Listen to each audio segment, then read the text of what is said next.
brother had many strokes. Going to bring some really big tides, and that might affect fishing. I need to get the crab, I need to get to town, or I'm gonna get stuck in it. No! Is Tino there? Fish faster, bottom line. The Bering Sea is one of the last true frontiers, a place where nature shows no mercy and survival's never guaranteed. When a monster storm rises without warning, it turns routine crab fishing into a brutal test of endurance. Waves the size of buildings slam into the fleet, and even the most battle-hardened crews are forced to question their limits. But for one vessel, the Northwestern, the storm doesn't just threaten the catch, it threatens to capsize everything. The wheelhouse shakes, the crew holds on for their lives. So when the ocean turns against you, how do you fight back? Chaos builds at sea. In the most remote, treacherous corner of the planet, where ice replaces pavement and the sea becomes your only road, there exists a job so deadly it's earned a reputation as one of the most dangerous in the world. This isn't a Hollywood dramatization. This is the real thing.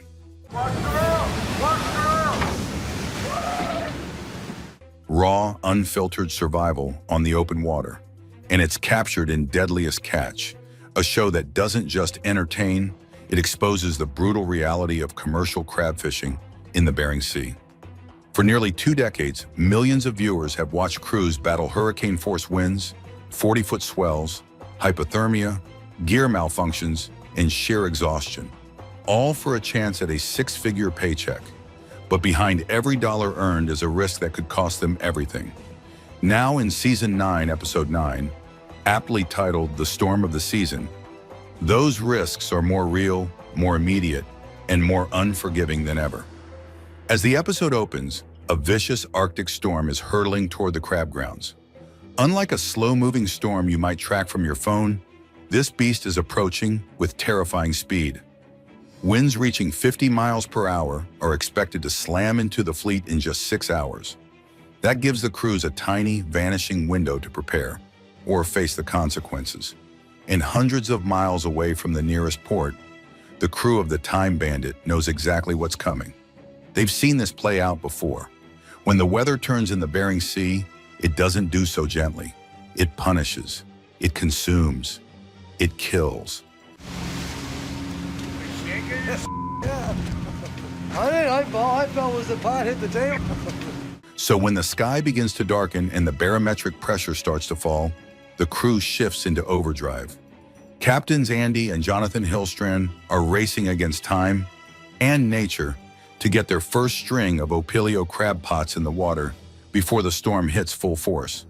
What follows is a flurry of movement, pot after pot, rigged, baited, and launched into the icy sea. But this isn't a clean, textbook launch. They're short on supplies. The bait isn't fresh. Instead of prime cod, they're using old scraps left over from the king crab season. It's a desperate move, like trying to fight a war with secondhand weapons. One of the captains sums it up perfectly. It's like wanting a steak dinner and only being able to order appetizers. But in this world, it's not about preferences. It's about survival. You go with what you've got, or you get nothing at all. And then the small errors start piling up. The kind that are harmless on land, but catastrophic at sea. One of the buoys hits the water without a number, just a blank orange float drifting into the abyss. Without that number, the pot it's attached to could be lost forever. There's no GPS on these things, no tracking device, just a floating ID tag, and now one is missing. The captain's frustration is barely masked. These aren't just pots.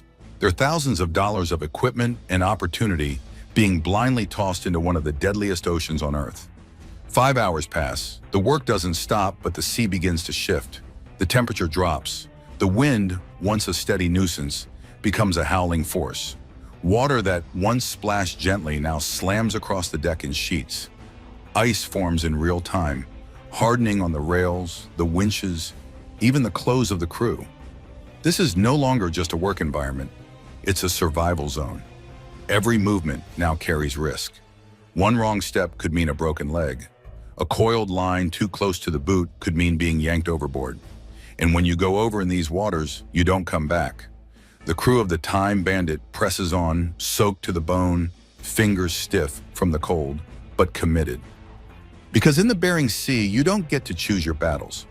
The sea chooses for you, and tonight it has chosen violence. As that violence unfolds, the real danger isn't just the storm itself, it's what the crew does next. Discipline or disaster ahead. The storm doesn't creep in, it slams. The moment arrives when the calm of morning gives way to a roaring sea. Waves begin to rise, slapping hard against the hull, and the wind howls through every open space. On deck, water crashes in sideways. The captain mutters with dry sarcasm, "Welcome to hell, boys." But there's no laughter. Everyone knows it's not a joke. Out here, mistakes don't just cost you money. They can cost you lives. And right now, the Time Bandit is in trouble. As the crew pushes to drop more pots into the churning sea, another problem surfaces. They've run out of cod. What's left are bait sacks, mesh bags stuffed with whatever scraps remain. Of course, the frustration in the wheelhouse is mounting. The captain had told the crew earlier, spread out the bait, don't blow through the cod too quickly. But the warning was ignored, or worse, forgotten in the chaos. But this isn't just a bait problem. It's a coordination breakdown. A rookie mistake. And that's what stings the most. These aren't greenhorns. These are seasoned deckhands, fresh off king crab season. They know better. They're supposed to be sharp. But the intensity of the storm, the exhaustion, and the speed of the operation have dulled their edge. And the captain sees it. His anger isn't just about bait. It's about mindset and discipline. The mental side of survival. He watches his crew falter and snaps. Pots are freezing on deck. Nothing's getting dumped fast enough. The deck's icing up by the minute. Hesitation out here is deadly. And in moments like this, you can't wait and see. You cut off the weakness before it spreads. You make hard calls, fast ones. So he stops the set. He pulls the crew inside for an emergency meeting, a mid-battle locker room speech. It's halftime and they're losing. Morale is shaken, mistakes are piling up, and they need a wake-up call before the sea delivers something worse than harsh words. In the wheelhouse, it's brutal honesty. He doesn't hold back. Veterans didn't check on the rookies. Orders weren't followed. And now the whole operation is suffering. The talk turns from technical to motivational. They can either be the losing team or they can pull together, act like champions, and claw their way to a win. The crew listens in silence. Some feel the sting, others nod, taking it in, because out here speeches are about survival. Meanwhile, 40 miles north and 8 hours deeper into the storm, the Fury finally reaches the Northwestern. Storm tests every captain. The wind is screaming now, gusts touching 50. Visibility is next to nothing. It's like operating a steel behemoth blindfolded. Every deckhand knows what's at stake. One slip, one misstep, one missed grip on a frozen rail, and you're gone. Overboard into black water so cold it'll shut your body down in under 5 minutes. And yet, they keep working. The Northwestern isn't retreating. They're pushing forward, trying to beat the storm's worst while still hauling gear. The captain says it plainly. We're gonna do this, but we've got to do it before it really starts cooking tonight. That window is closing fast. While the storm continues to lash the fleet, the Northwestern gets a crucial boost. Veteran Captain Sig Hansen is back at the helm after a 10-week break. The timing couldn't be more urgent. With winds still rising and crab quotas still to meet, his presence in the wheelhouse couldn't have come at a better moment. Now, time is tight. The pressure is on. The storm is just one challenge. Sig's job is to fight the elements and still fill the tanks. Meanwhile, his brother Edgar is back running the deck. The two work in tandem, but they don't have the luxury of easing into the season. The sea is already boiling, and the pots are flying overboard one after the next. And yet, despite the chaos, there's a strange kind of rhythm on board. The crew is skilled, battle-tested, and even manages to share a few laughs in between hauling pots. One of them cracks a joke. It's like Disneyland, but for the insane. That twisted humor is what keeps them going. Out here, a laugh can be the only thing standing between morale and meltdown. The numbers coming up from the depths are strong. Pots filled with 300, 400 crabs each. They're off to a hot start. So hot, in fact, that Sig makes the decision to push harder, to set the rest of the gear before the sea turns completely savage. "Fire at will," he calls out. The crew responds without hesitation. Every man knows the stakes, but even with everything clicking, the conditions take their toll. Cold water slams the deck. The wind tears through layers of clothing. Everything aches. Every breath stings. It's relentless. This storm is mean, nasty, and absolutely unyielding. The final pot of the string is loaded. The line coils, the winch groans. It's the last pot, a deceptively dangerous moment. The crew stays sharp, ropes tangle, hands grip, eyes dart. One wrong move here and someone's going over. But this time, luck is on their side. The gear hits the water clean. The crew exhales, barely. That's one victory in a sea full of battles. Just over 3 miles northwest of Dutch Harbor, near the storm's violent edge, another vessel prepares to make its move. The Cape Caution, captained by Wild Bill Wakrowski, is about to haul its first string of the season. And no matter how many seasons he's faced, Bill admits it, the first day of opilio fishing is always terrifying. Out here, the beginning is often the most dangerous part. You don't know what you're dropping into. If the pots come up light, you waste time and fuel. If they come up full, you're a hero. It's a high-stakes gamble every time. And there's even more pressure this season. The fleet has only 4 days to fish before the next quota cut. That means round-the-clock work, no sleep, no breaks, just a battle to fill the boat.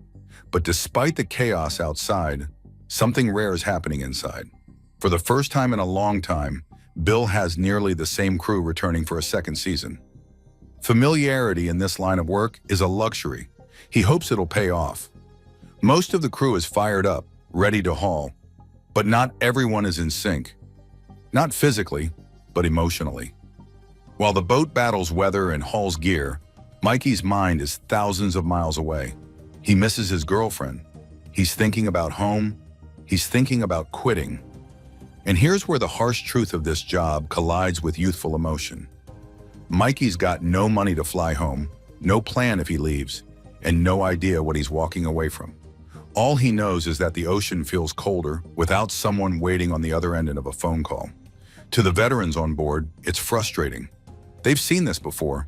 Young guys caught between the thrill of the job and the pull of a relationship. But one's got to toughen up in this environment. Now, while some captains fought wind and waves head-on, others faced storms no radar could predict. Pushed to the breaking point. Back in Dutch Harbor, the storm rages at sea, but one vessel, the Seabrook, sits motionless, tied to the dock. It's not engine trouble, not weather delays. It's something far heavier. Captain Junior's father is in critical condition, and the gravity of that situation has halted everything. In this world, it's rare to see a fisherman walk away from a trip. Time at sea is sacred, and missed hauls mean lost income. But this is different. This is family. Junior's voice is thick with emotion as he prepares to leave. He's never missed a season start for personal reasons, but this time it's not optional. His father is dying, and no amount of crab is worth missing a final goodbye.